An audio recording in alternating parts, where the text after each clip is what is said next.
ঘাস কাটতে কাটতে দেরি হয়ে গেছে, কোনো কাঁচাড়াই পারতাম না ঘাস কাটতে। হ্যাঁ, কোন সময় আইছি ঘাস কাটবার, আর দিন এলে ঘাস কাটতে কাঁচাটা বুঝে নিলাম, বুঝে গেছি প্রায় কাঁচাটা বুঝে গেছি, নিয়ে লাগে কাঁচাটা। এই রে কাঁচাটা বুঝে গেল। হ্যাঁ, বেদাই গেল কাঁচাটা। আল্লাহ বুঝতে পারলাম না বিষয়টা, কাঁচাটা তো উদান হলো কিবা। এ ভাই, এই কি ভাই? কাঁচাটা আগে দেন তো, উদান হয়েছে।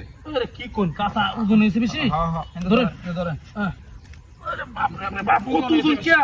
দে ঘাস কার চুরি সব নষ্ট করে বেশি উদান হয়েছে কাঁচা। হ্যাঁ? হ্যাঁ, বেশি উদান সব হয়েছে। অত ওজন আমরা ঘাস কাটতে পারছি না বিষয়টা। এই ঘাস কাটতে হয়? হ্যাঁ হ্যাঁ, হ্যাঁ? এই গাছ কাটলাম, এই যে টাকা। বাবা, বাবা, বাবা, এই, এই, এই,